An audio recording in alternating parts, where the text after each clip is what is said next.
Hello everyone, welcome to market news room and good evening. So ఈరోజు మనకు తెలిసిందే కదా, రేపు మార్కెట్ మళ్ళీ ఓపెన్ అవబోతుంది. సో ఫ్రైడే ఎలా క్లోజ్ అయింది మార్కెట్, తర్వాత ఈ వీకెండ్లో మనకు న్యూస్ ఏంటి అనేది వన్ బై వన్ మనం చూద్దాము. సో ఫస్ట్ వచ్చేసి మనకు నిఫ్టీ 26,000 అబవ్ క్లోజ్ అయింది. ఇది గుడ్ సైన్ అని చెప్పుకోవాలి. మనకు దీనికి కొన్ని ఫ్యాక్టర్స్ ఉన్నాయి. న్యూస్ అనేది మనకు హెల్ప్ చేసింది అనమాట యాక్చువల్గా. ఎందుకంటే మనం చూడండి, ప్రస్తుతానికి నిఫ్టీ 26,046 దగ్గర క్లోజ్ అయింది. యాక్చువల్గా ఈ లెవెల్ దాటి పైకి వెళ్తుందా అని అయితే నేను అనుకున్నాను. 26,080 ఆ లెవెల్ దాటిన తర్వాత మనకు అంటే నియర్ బై 26,100 అక్కడ ఏదైతే ఉందో ఆ లెవెల్ దగ్గరికి వచ్చేసరికి ఖచ్చితంగా మనకు సెల్లింగ్ వస్తుంది అని చెప్పి నేనైతే ఎక్స్పెక్ట్ చేశాను. బట్ అంతకు ముందే ఒక జోన్కి వచ్చిన తర్వాత 26,000 దాటి ఒకసారి స్టెబిలైజ్ అయిన తర్వాత 26,000 టు 26,040 టు 26,050 ఆ లెవెల్ మధ్యలో మనకు నిఫ్టీ కంటిన్యూగా తిరిగిందనమాట. మనకు క్లోజింగ్ కూడా వచ్చేసి 26,046 దగ్గర క్లోజ్ అయింది. బ్యాంక్ నిఫ్టీ మనం మాట్లాడుకుంటే 59,389 దగ్గర క్లోజ్ అయింది. తర్వాత సెన్సెక్స్ మనకు 85,267 దగ్గర క్లోజ్ అయితే, మనకు మెయిన్గా చూడండి మిడ్ క్యాప్స్ దాదాపు 1.2% పెరిగాయి. తర్వాత స్మాల్ క్యాప్స్ 0.9% దగ్గరగా పెరిగాయి అనమాట. అంటే ఆల్మోస్ట్ 1% అనుకోవచ్చు. ఇది మనకు మెయిన్ అనమాట. ఎందుకంటే చూడండి, నిఫ్టీ ఒకటి, బ్రాడ్ మార్కెట్ ఒకటి పెరిగితే సరిపోదు. ఓవరాల్గా మెయిన్ మనకు బ్రాడ్ మార్కెట్లో హెల్ప్ చేసే mid caps and small caps ఏవైతే ఉంటాయో మన పోర్ట్ఫోలియోలో అయితే జనరల్గా అవే ఎక్కువ ఉంటాయి మనకు. సో మనకు మంచి రిటర్న్స్ ఇచ్చేది కూడా మిడ్ క్యాప్స్ స్మాల్ క్యాప్సే కాబట్టి జనరల్గా మనం చూసుకుంటే మనకు పోర్ట్ఫోలియో ఎవరైనా సరే, ఫర్ ఎగ్జాంపుల్ ఎవరైనా సరే పోర్ట్ఫోలియో మెయింటైన్ చేయాలంటే 70% లార్జ్ క్యాప్, తర్వాత 30% with mid cap small cap maintain చేస్తారు. లేదా 60-40 లార్జ్ క్యాప్, తర్వాత మనకు చూసుకుంటే 15 స్మాల్ క్యాప్ మిడ్ క్యాప్, తర్వాత ఒక 10% మనకు గోల్డ్ సిల్వర్ ఇలాంటి వాటిల్లో మనకు పెడుతూ ఉంటారు. సో బేసికల్లీ మనం చూసుకుంటే మెయిన్గా మిడ్ క్యాప్ స్మాల్ క్యాప్స్ బాగా పర్ఫామ్ చేస్తేనే మనకు ఓవరాల్ పోర్ట్ఫోలియో అనేది బాగా పర్ఫామ్ చేస్తుంది అనమాట. సో మనం చూడండి, ఈరోజు మనకు ఫ్రైడే మనకు ఏదైతే జరిగిందో, ఫ్రైడే మనకు mid caps and small caps బాగా పెర్ఫామ్ చేశాయి. బట్ ఇక్కడ నుంచి ఫర్దర్గా అప్ సైడ్ వెళ్తాయా అనేది మెయిన్గా అబ్జర్వ్ చేయాల్సింది ఉందన్నమాట. సో ఏ సెక్టార్స్ ఆ రోజు మనకు ఫ్రైడే పాజిటివ్గా క్లోజ్ అయ్యాయంటే మెయిన్గా మెటల్, తర్వాత ఎనర్జీ, తర్వాత రియాలిటీ, ఈ 3 సెక్టార్స్ మనకు పాజిటివ్గా క్లోజ్ అయ్యాయి అనమాట. నెగిటివ్గా మనం మాట్లాడుకుంటే ఎఫ్ఎంసీజీ అండ్ మీడియా, ఈ 2 సెక్టార్సే మార్జినల్ నెగిటివ్ అనమాట. అంటే మనం చూసుకుంటే ఫ్లాట్ విత్ నెగిటివ్ అని మనం చెప్పుకోవాలి. సో మిగతా అన్ని సెక్టార్స్ పాజిటివ్గా మూవ్ అయింది అనమాట. ఓవరాల్గా మార్కెట్ బ్రెత్ కూడా ఖచ్చితంగా మనకు మంచి పాజిటివ్గా క్లోజ్ అయింది లాస్ట్ వీక్ అని మనం మాట్లాడుకోవాలి. టాప్ గెయినర్స్ మనకు ఫ్రైడే రోజు ఏం జరిగింది అని మనం మాట్లాడుకుంటే BPCL, Hindustan copper, Hindustan zinc, ఈ 3 మనకు మెయిన్గా పాజిటివ్గా క్లోజ్ అయితే, టాప్ లూజర్స్ లిస్ట్లో మనకు హిందుస్థాన్ యూనిలివర్, ఎస్కేఎఫ్ ఇండియా, తర్వాత జుబిలియంట్ ఫుడ్, ఈ సెగ్మెంట్ మనకి ఈ కంపెనీస్ మాత్రం టాప్ లూజర్స్ లిస్ట్లో ఉన్నాయన్నమాట. ఓవరాల్గా మనం మాట్లాడుకుంటే ఓవరాల్ మార్కెట్ పాజిటివ్ కాబట్టి మనకు లెవెల్స్ వరకు మనం మాట్లాడుకుంటే నెక్స్ట్ టార్గెట్ ఖచ్చితంగా నేనైతే ముందు నుంచి చెప్తూనే ఉన్నాను, 26,080 టు 26,100 ఈ లెవెల్ ఖచ్చితంగా మనకు సెల్లింగ్ జోన్. ఖచ్చితంగా ఇక్కడ నుంచి సెల్లింగ్ వచ్చే ఛాన్స్ గ్యారంటీగా ఉంటుంది. లేదా ఒకవేళ దీన్ని దాటి గ్రీన్ క్యాండిల్ కనుక ఖచ్చితంగా ఏర్పడితే, అంటే మనకు 26,100 అంటే నేనైతే ఒక లెవెల్ తీసుకుంటాను, 26,110 ఈ లెవెల్ తీసుకుంటాను. ఇక్కడ నుంచి పైకి వెళ్తే ఖచ్చితంగా 26,150, 160 వరకు వెళ్తుంది. అక్కడ ఖచ్చితంగా మళ్ళీ మనకు ఒక సెల్లింగ్ ట్రిగర్ వచ్చే ఛాన్స్ ఉందన్నమాట. అండ్ మోర్ ఓవర్ 26,200 దగ్గర కూడా సెల్లింగ్ ప్రెషర్ ఎక్కువగా ఉండే ఛాన్స్ ఉంటుంది. సో ఓవరాల్గా మనం మాట్లాడుకుంటే ఈరోజు మనకు ఈ న్యూస్ ఏంటి అనేది మనం మాట్లాడుకుందాము. ఈరోజు మనకు ఫ్రైడే వచ్చిన న్యూస్, మనకు ఫ్రైడే ఏమైంది, ఫ్రైడే మార్కెట్ క్లోజ్ అవడానికంటే ముందు మనకు ఒక న్యూస్ అయితే వచ్చిందనమాట. మోడీ అండ్ ట్రంప్ వీళ్ళిద్దరు మాట్లాడుకున్నారు, ఫోన్ కాల్ మాట్లాడుకున్నారు. అది మంచి ఫోన్ కాల్, బాగా మాట్లాడుకున్నామని చెప్పి మనకు మోడీ గారు అయితే ట్వీట్ చేశారు. సో ఆ ఇంపాక్ట్ మార్కెట్ మీద కనిపించింది అనమాట. అండ్ మోర్ ఓవర్ మనకు నెక్స్ట్ వచ్చే ఈ వీకెండ్లో వచ్చిన న్యూస్ ఏదైతే ఉందో ఇది కూడా ఇంపాక్ట్ చేసే ఛాన్స్ ఉంటుంది. సో వన్ బై వన్ మనం చూద్దాము. మెయిన్గా ఈ ఫోన్ కాల్ అనేది మనకు ప్రాఫిటబుల్గా అనిపించవచ్చు. ఎందుకంటే మాట్లాడుకున్నారు కానీ టారిఫ్స్ సంబంధించి ఎలాంటి కన్ఫర్మేషన్ అయితే రాలేదన్నమాట. అండ్ మోర్ ఓవర్ ఈ న్యూస్ కూడా మీరు గుర్తుపెట్టుకోండి, మెక్సికో వాళ్ళు కూడా మన మీద 50% టారిఫ్ వేశారు. అంటే మన ఒక్కళ్ళ మీద వేయలేదు, చైనా, ఇండోనేషియా, ఇండియా ఇలా చాలా కంట్రీస్ మీద వేశారనమాట. లిటరల్లీ చెప్పుకోవాలంటే వాళ్ళతో FTA ఏ కంట్రీస్ అయితే చేసుకోలేదో అన్ని కంట్రీస్ తోటి వాళ్ళు టారిఫ్స్ వేసేది. ఐ మీన్ దాదాపు మనకు చూసుకుంటే మనకు 5 to 50% అనుకుంటాను, ఎగ్జాక్ట్గా 5 or 15 subject to correction. 50% is maximum లిమిట్లో ఉంది, అండ్ ఇండియా కూడా 50%లోనే ఉందన్నమాట.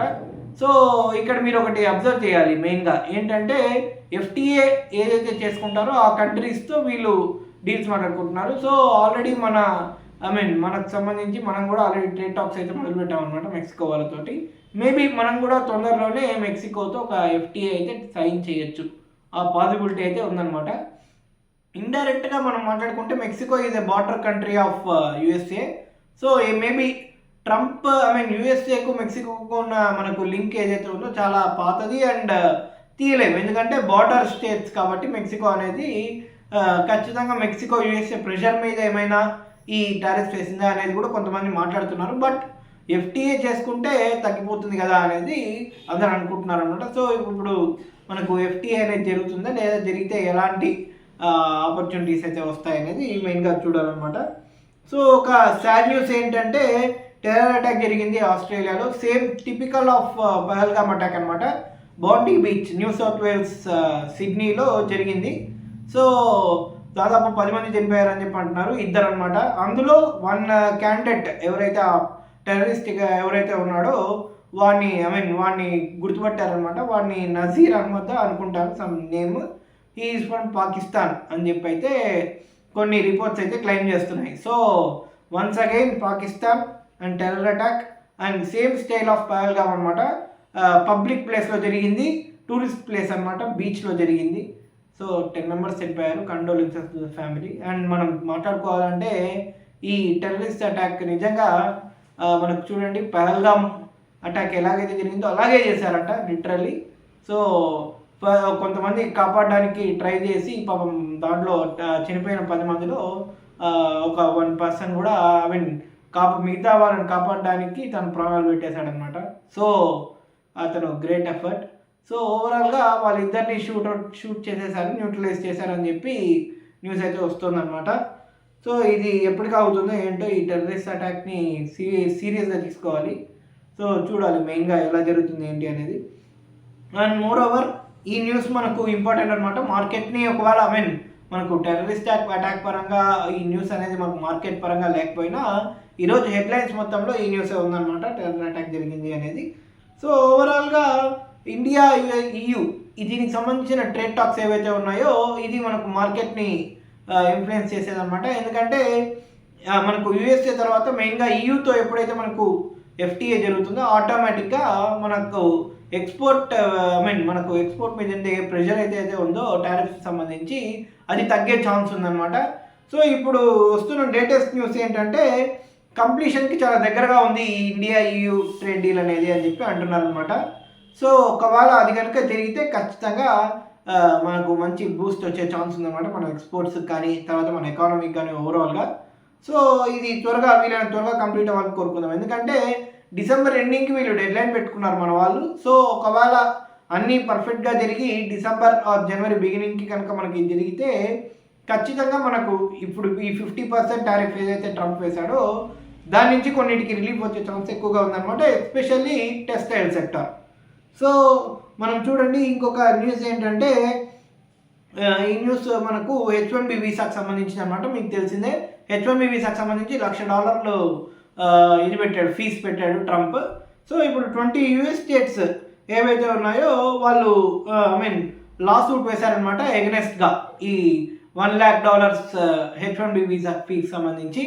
సో 20 స్టేట్స్ అనేది మామూలు విషయం కాదు, ఎందుకంటే USAలో ఉండేదే మనకు 50 స్టేట్స్ అనమాట. దాదాపు 40% ఆఫ్ ద స్టేట్స్ ఈ లా సూట్ వేసాయన్నమాట. సో చూడాలి ఒకవేళ ట్రంప్కి మెయిన్ సెట్ బ్యాక్ అవుతుందా అనేది, ఎందుకంటే ఇంకో న్యూస్ కూడా ఉంది మనకు ఏంటంటే, ఓవరాల్గా మనకు ఈ ఇండియా మీద ఏదైతే టారిఫ్ చేశారో ట్రంప్, దానికి సంబంధించి అక్కడ US లా మేకర్స్ ఒక రెజల్యూషన్ చేశారనమాట US కాంగ్రెస్లో. ఏంటంటే ఈ టారిఫ్స్ అనేది తీసేసేయాలి ఇండియా మీద, కావాలని ఇండియాని టార్గెట్ చేసి వేశారని చెప్పి అక్కడ ఒక రెజల్యూషన్ అయితే పాస్ చేశారనమాట US కాంగ్రెస్లో. సో ఏం జరుగుతుంది ఏంటనేది మెయిన్గా చూడాలన్నమాట. సో మనకు మెయిన్గా చూడండి, హైలైట్ న్యూస్ ఏంటంటే ఈ వీకెండ్లో మనకు వచ్చింది బ్రిక్స్ మీకు తెలిసిందే కదా మనకు అంటే లాస్ట్ పరంగా ఇప్పుడు మోడీ గారు మన లేటెస్ట్గా షాంఘై కోఆపరేషన్ మీటింగ్లో మనకు జరిగిన మీటింగ్ అప్పుడు నేమ్ అయితే చేంజ్ చేసేసారు, బ్రిక్స్ నేమ్ చేంజ్ చేశారు. కానీ యాక్చువల్గా మనకు ఫస్ట్ ఫామ్ అయినప్పుడు ఏముంది, Brazil, Russia, India, China, south Africa. So ఈ కంట్రీస్ అనమాట. సో ఇప్పుడు బ్రిక్స్ ప్రెసిడెన్సీ అనేది అఫీషియల్గా ఇండియాకి హ్యాండ్ ఓవర్ చేసిందనమాట బ్రెజిల్. సో ఇప్పటి నుంచి నెక్స్ట్ 2 years వరకు మనమే ఉందాం అనుకుంటాము. సో మనమే ఉంటాము. సో ఓవరాల్గా చూడండి, ఇప్పుడు ఆల్రెడీ ట్రంప్కి బ్రిక్స్ అనేది ఎలాగైనా కూలిపోవాలని చెప్పి చాలా ట్రైల్స్ చేశాడు. ఇప్పుడు ఏకంగా ఇండియా చేతిలోకి వచ్చింది. సో ఇప్పుడు ఒకవేళ ట్రంప్ కనుక టారిఫ్స్తో ఏదైనా గేమ్ ఆడాలనుకుంటే మనం మాత్రం బ్రిక్స్ని అడ్డం పెట్టి మనం కూడా గేమ్ ఆడవచ్చు అనమాట. మంచి ఛాన్స్ మన చేతికి వచ్చింది. సో దీన్ని ఇండియా ఎలా యూజ్ చేసుకుంటుంది అనేది మెయిన్గా చూడాలన్నమాట. ఓవరాల్గా మనం మాట్లాడుకుంటే ఓవరాల్గా మార్కెట్ పరంగా మనం మాట్లాడుకుంటే గోల్డ్ అండ్ సిల్వర్ వరకు మనం చూసుకుంటే కమోడిటీ ప్రైజెస్ అనేవి చాలా దారుణంగా పెరిగిపోయాయి. మనకు గోల్డ్ అనేది 1,33,000 దాకా వెళ్ళిపోయింది. మనకు 1,35,000 వరకు కూడా వెళ్ళిపోయింది. యాక్చువల్గా కొంచెం కరెక్ట్ అయింది. మరి సిల్వర్ వచ్చేసి మనకు 1,92,000 ఉంది ఓవరాల్గా. 2 lakh దాటి కూడా, ఇది కూడా 2 lakh దాటి వెళ్ళి అక్కడ నుంచి కరెక్ట్ అయ్యి కొంచెం 1,92,000 దగ్గరికి వచ్చిందనమాట. సో ఒక విషయం గుర్తుపెట్టుకోండి, సిల్వర్ మనకి ఇక్కడ చూపించే రేట్కి, సిల్వర్ కానీ గోల్డ్ కానీ ఇక్కడ మనకు మార్కెట్లో ఉండే ప్రైస్కి కొంచెం ఎక్కువగానే బయట దొరికే ఛాన్స్ ఉంటుంది అనమాట. అంటే ఫర్ ఎగ్జాంపుల్ మనకి ఇక్కడ 1,92,600 వరకు మనకి సిల్వర్ చూపిస్తుంది. బట్ బయట మనం ఎంక్వైరీ చేసామనుకోండి ఖచ్చితంగా 2 lakh పైన దాటిపోతుంది అనమాట ఆ ప్రైస్ అనేది. సో ఈ ర్యాలీ ఎప్పుడు అవుతుంది అనేది మెయిన్గా చూడాలన్నమాట. ఒక రేంజ్ బౌండ్లో ఉండడం మంచిది అనమాట. ఈ గోల్డ్ కానీ సిల్వర్ కానీ ఒక రేంజ్లో ఉండడమే ఎప్పటికైనా మంచిదని నేను చెప్తాను. ఎందుకంటే ఓవర్గా పెరిగిపోకూడదు, అలాగని ఓవర్గా తగ్గిపోకూడదు అనమాట. సో చూడాలి ఏం జరుగుతుంది అనేది. అండ్ మనకు రూపీ వరకు కూడా మాట్లాడుకుంటే ఆల్ టైమ్ లోన్ టచ్ చేసింది అగైన్ 90.58 అనమాట. సో ఇది కూడా కొంచెం కన్సర్నింగ్ అనే చెప్పుకోవాలి. సో ఆల్రెడీ 91 92 అన్నారు. అప్పుడు మధ్యలో మనకి ఏమైంది, అగైన్ 89.9 దగ్గర వరకు వచ్చింది. అగైన్ అక్కడ నుంచి ఇప్పుడు 90.58 అగైన్ ఆల్ టైమ్ హలోని టచ్ చేసింది అనమాట. సో రూపీ కొంచెం స్టెబిలైజ్ చేయాలి ఈ ఏరియాస్లో, కనీసం 88 89 ఈ ఏరియాస్లో సస్టైన్ చేస్తే ఖచ్చితంగా మనకు కొంచెం బూస్ట్ అయ్యే ఛాన్స్ ఉంటుంది అనమాట. కొంచెం ఎక్స్పోర్ట్స్కి ఇది మంచిదే. For example IT services exports, లేకపోతే మిగిలిన ఎక్స్పోర్ట్స్ ఏవైతే ఉంటాయో వాటికి కొంచెం మంచిదే. కానీ బట్ ఓవరాల్గా మన ఇంపోర్ట్ కాస్ట్ కూడా పెరిగిపోతుంది కదా అలాంటప్పుడు. సో అదొక మైనస్ పాయింట్ అనమాట. సో చూడాలి ఆర్బీఐ ఎలా హ్యాండిల్ చేస్తుంది, తర్వాత గవర్నమెంట్ కూడా ఎలా హ్యాండిల్ చేస్తుంది అనేది చూడాల్సి ఉంటుంది. సో రూపీ వీక్నెస్ అనేది ఒక రకంగా మనకు ఎఫ్ఐఐ డిఐఐ యాక్టివిటీని కూడా ట్రిగర్ చేస్తుంది అనమాట. ఎఫ్ఐఎస్ కంటిన్యూగా అమ్ముతున్నారు, డిఐఎస్ కంటిన్యూ కొంటూనే ఉన్నారు. సో చూడాలి ఎంతవరకు వీళ్ళు ఎఫ్ఐఎస్ సెల్ చేస్తూనే ఉంటారు అనేది చూడాలి. ఎందుకంటే దాదాపు 18,000 crores వాళ్ళు ఈ మంత్ అమ్మారు అని చెప్పి న్యూస్ అయితే వస్తుందన్నమాట. సో కంటిన్యూగా మనకు డిఐఎస్ అయితే కొంటూనే ఉంటారు, వాళ్ళకి వేరే ఆప్షన్ లేదు. సో చూడాలి ఎఫ్ఐఎస్ ఎప్పుడైతే మళ్ళీ తిరిగి బయింగ్ సైడ్కి వస్తారో ఆటోమేటిక్గా మార్కెట్ ఫర్దర్గా అప్ సైడ్ వెళ్ళే ఛాన్స్ నాకైతే కనబడుతుంది. లేదా రేంజ్ బౌండ్ అనమాట. సింపుల్గా చూడండి 25,700 టు మనకు 26,200 ఈ 500 points రేంజ్ ఉంది. సో ఈ 500 points రేంజ్లోనే మనకు ఒక బాక్స్ తీసుకున్నాం అనుకోండి, అప్ సైడ్ డౌన్ సైడ్ అలా తిరుగుతుంది అనమాట. సైడ్ వైజ్ మూమెంట్ మాదిరి ఏదో ఒక సైడ్ బ్రేక్ చేయాలన్నమాట మార్కెట్ ఖచ్చితంగా. 25,700 ఆ కింద ఏరియాని అయితే బ్రేక్ చేయడానికి ట్రై చేసింది అని కుదరలేదు. సో ఇప్పుడు నెక్స్ట్ అటెంప్ట్ వచ్చేసి 26,200 అనమాట. సో అప్పర్ సర్క్యూట్ని ఎప్పుడైతే బ్రేక్ చేసి పైకి వెళ్తుందో ఆటోమేటిక్గా ఫర్దర్గా మంచి ర్యాలీ వచ్చే ఛాన్స్ నాకైతే కనబడుతుంది. సో చూడాలన్నమాట మార్కెట్ ఎలా రియాక్ట్ అవుతుంది అనేది. సో దట్స్ ఆల్ అనమాట. నెక్స్ట్ వీక్కి ఎలా మార్కెట్ ఎలా మూవ్ అవుతుంది అనేది చూద్దాము. సో వీడియో చివరి దాకా చూసినందుకు థ్యాంక్ యూ సో మచ్.